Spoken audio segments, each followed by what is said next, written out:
This channel does not promote any violent, harmful, or illegal activities. All content provided by this channel is meant for an educational purpose only. দেখছেন টিভি9 বাংলায় রয়েছে আমি শুভজিৎ মিত্র। ঘড়ির কাঁটা বলছে 10টা 2। গোটা দেশে আজকে 93টা কেন্দ্রের দিকে নজর রয়েছে এ রাজ্যে 4টে কেন্দ্রের দিকে, দুটো উত্তরবঙ্গ, দুটো দক্ষিণবঙ্গ। আপনাদেরকে কথা দিয়েছিলাম সকাল থেকে সব খবর সবার আগে আপনাদের ড্রয়িং রুমে আমরা পৌঁছে দিচ্ছি। পাশাপাশি আলোচনা চলছে। এই মুহূর্তে নজর রাখতে হচ্ছে ভোটের টপ 9 খবরে। জঙ্গিপুরের বিজেপি প্রার্থীর সঙ্গে তৃণমূল নেতার হাতাহাতি, ভোটারদের প্রভাবিত করার অভিযোগ টিএমসির বিরুদ্ধে। বুথের মধ্যেই মোবাইলে ভিডিও করতে বাধা, টিএমসি ব্লক সভাপতির সঙ্গে তীব্র বচসা হাতাহাতিতে জড়িয়ে পড়েন বিজেপি প্রার্থী ধনঞ্জয় ঘোষ। গোপীনাথপুরে 36 নম্বর বুথে উত্তেজনা, সিপিএম এর এজেন্টকে মারধরের অভিযোগ পেয়ে তড়িঘড়ি বুথে যান মোহাম্মদ সেলিম। ভুয়ো এজেন্টকে কলার ধরে বের করে দেন সেলিম। তৃণমূলের বিরুদ্ধে উস্কানির অভিযোগ সেলিমের। সেলিমকে ঘিরে গো ব্যাক স্লোগান, গোপীনাথপুরে সিপিএম প্রার্থীকে ঘিরে গো ব্যাক স্লোগান তৃণমূল কর্মীদের সঙ্গে তুমুল বচসায় জড়িয়ে পড়েন মোহাম্মদ সেলিম।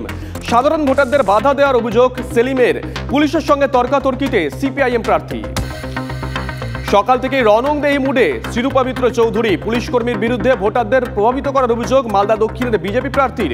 পুলিশের সঙ্গে বচসায় জড়ান, কখনো ইভিএম খারাপের অভিযোগও তোলেন। 26 নম্বর ওয়ার্ডে অশান্তির অভিযোগ তোলেন বিজেপি প্রার্থী। ভোট ঘিরে উত্তেজনা মালদার রতুয়ায়, কংগ্রেসের এজেন্টকে বুথে ঢুকতে বাধা, ভোট দিতে বাধা দেওয়ার অভিযোগ। তৃণমূল আশ্রিত দুষ্কৃতীদের বিরুদ্ধে এই অভিযোগ। চাঁদমণি হাই মাদ্রাসার 201 নম্বর বুথে উত্তেজনা। ডোমকলের দক্ষিণনগর মাঠপাড়ার বুথে ভোটদানে বাধার অভিযোগ ভোটারদের। শাসক দলের কর্মীদের বিরুদ্ধে এই অভিযোগ। পুলিশ কেন্দ্রীয় বাহিনী পৌঁছে পরিস্থিতি নিয়ন্ত্রণে আনে। ভোটের দিন উত্তপ্ত মুর্শিদাবাদ, হরিহরপাড়া বিধানসভায় ধরমপুরে কংগ্রেস নেতার বাড়ি লক্ষ্য করে বোমাবাজি। ভোরে বাড়ি লক্ষ্য করে বোমা ছোড়ার অভিযোগের তীর তৃণমূলের দিকে, অভিযোগ অস্বীকার শাসক দলের। তৃণমূল কর্মীর বাড়ির সামনে বোমাবাজির অভিযোগ, জোটের কর্মী সমর্থকদের বিরুদ্ধে বোমা ছোড়ার অভিযোগ। মুর্শিদাবাদের রানীনগর 2 নম্বর ব্লকের মালিবাড়ি 1 নম্বর অঞ্চলের ঘটনা। ভোট দিলেন প্রধানমন্ত্রী নরেন্দ্র মোদী। গুজরাটের গান্ধীনগর কেন্দ্রে সকাল ভোট দেন প্রধানমন্ত্রী। ওই কেন্দ্রের বিজেপি প্রার্থী অমিত শাহ। মোদীর পর ভোট দিলেন শাহ নিজেও।